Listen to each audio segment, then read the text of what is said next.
తప్పిపోకుండా నడిచే దృష్టి నీకు కావాలా?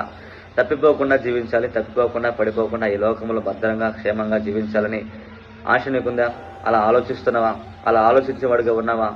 అయితే ఈరోజు నువ్వు అలా ఆలోచిస్తున్నట్లయితే మరి ఎలా నిలబడాలి తప్పిపోకుండా, మరి ఎలా జీవించాలి అని నువ్వు అనుకున్నట్లయితే ఒక భక్తుడు ఎలా జీవించాలో దానికి కావాల్సింది ఏంటో తెలియజేస్తున్నాడు. తెలుసుకుందాం. పరిశుద్ధ గ్రంథం నుంచి కీర్తన గ్రంథము 86వ కీర్తన 11వ వచనములో దేవుని వాక్యం ధ్యానించుకుందాం.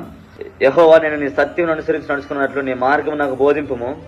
నీ నామమునకు భయపడినట్లు నా హృదయమునకు ఏక దృష్టి కలుగు చేయము. మరో దేవునికి మహిమ ప్రతిముడు చెల్లి సహోదరులారా, ఎంతో అద్భుతమైన మార్గం ఇది. చూడండి, దావీదు మహారాజు కలిగి చెప్తున్నాడు. దావీదు మహారాజు ఏమన్నాడు? ఈ లోకంలో పడిపోకుండా నేను క్షేమంగా భద్రంగా జీవించాలంటే ఒకటి కేవలము నీ వాక్యాన్ని అనుసరించి జీవించటము, నీ యందు భయభక్తులు కలిగి జీవించటము, నీ పైన దృష్టి ఉంచి కొనసాగటము. తమ్ముడు చెల్లి సహోదరులారా, ఈరోజు మరి మనం ఈ లోకంలో తప్పిపోకుండా క్షేమంగా భద్రంగా మన జీవితాల్లో మనం జీవించాలంటే వాక్యమును అయిన క్రీస్తును అనుసరించటము, వాక్యమైన క్రీస్తు పైన అందు భయభక్తులుగా జీవించటము, వాక్యమై ఉన్న యేసయ్య పైన దృష్టి ఉంచి మనము కొనసాగటం. ఈరోజు ఇవి నువ్వు చేసినట్లయితే తప్పిపోకుండా జీవిస్తావంట. దావీదు మహారాజు అంటున్నాడు, బలాఢ్యులు కూలిపోతున్నారు, ధనవంతులు కూలిపోతున్నారు, ఐశ్వర్యవంతులు కూలిపోతారు, తప్పిపోతారు, వాళ్ళు ఏమైపోతారో కానీ తెలియదు. కానీ దేవా, ఈ లోకంలో నేను పడిపోకుండా క్షేమంగా భద్రంగా జీవించాలంటే మొదటిగా నీ వాక్యం నాకు కావాలి, నీ బోధ నాకు కావాలి, నీ లేఖనాన్ని అనుసరించాలి, నీ యందు భయభక్తులుగా జీవించాలి. భయము భక్తి లేకుండా లేఖనాన్ని అనుసరించకుండా ఇష్టానుసారంగా జీవించిన బలాఢ్యులైనా సరే నీ యందు తప్పిపోతారు. కాబట్టి ఈ లోకంలో అన్నిటికంటే ముఖ్యమైనది ఏదైనా తప్పిపోకుండా జీవించడమే చాలా ముఖ్యమైనది. ఎలా తప్పిపోకుండా? పాపంలో తప్పిపోకుండా, బాధ్యతలో తప్పిపోకుండా, కలిగి ఉన్న పరిస్థితుల్లో మనం తప్పిపోకుండా క్షేమంగా భద్రంగా జీవించాలంటే మొదటిది మనకు కావాల్సింది వాక్యము. వాక్యము వాక్యము అన్నాడు. చూడండి, దావీదు మహారాజు ఒక మాట అన్నాడు. 119వ కీర్తన 9, 10, 11 వచనాలు ఉంటుంది. ఎంతో అద్భుతంగా దావీదు మహారాజు మాట్లాడుతున్నాడు.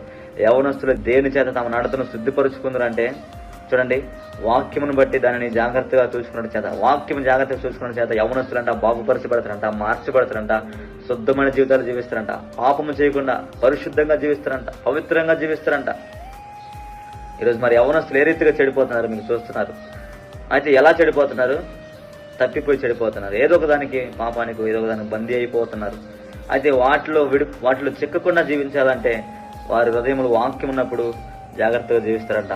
మరొక మాట అంటున్నాడు, నా పూర్ణ హృదయంతో నేను వెతుకుదును, నన్ను నీ ఆజ్ఞలను విడిచి తిరగనేకు. నీ ఆజ్ఞలను విడిచి తిరిగినట్లయితే నేను పాపం చేస్తాను, తప్పిపోతాను. కాబట్టి నీ వాక్యాన్ని అనుసరిస్తాను, నన్ను నీ ఆజ్ఞలు విడిచి తిరగనేగా కానీ దావీదు మహారాజు అంటున్నాడు. మరొక మాట, నీ ఎదుటి నేను పాపం చేయకున్నట్లు నా హృదయంలో నీ వాక్యం ఉంచుకున్నాను. నీ ఎదుటి నేను పాపం చేయకున్నట్లు నా హృదయంలో నీ వాక్యం ఉంచుకున్నాను. ఎంత అద్భుతం అండి! ఎంతగా చూడండి దావీదు మహారాజు తెలియజేస్తుంది. వాక్యం అంట మనిషిని పాపం చేయకుండా, తప్పిపోకుండా, నాశనము కాకుండా రక్షణ మార్గం నడిపిస్తుంది. చూడండి, ఈరోజు మరి దావీదు వల్లే నువ్వు అనుసరించినలా, వాక్యాన్ని అనుసరించి దేవుని యందు భయభక్తులు కలిగి నడిచినలా, క్రీస్తు పైన నువ్వు దృష్టి ఉంచి నడిచినలా నీ జీవితం అద్భుతముగా ప్రతి మార్గములో తప్పిపోకుండా క్షేమంగా భద్రంగా జీవిస్తావని దేవుడి రోజు నీకు తెలియజేస్తుంది. కాబట్టి దావీదు వల్లే మనము లేఖనం ప్రకారంగా అనుసరించి జీవించాలి. కాబట్టి అట్టి వారికి మనం అందరం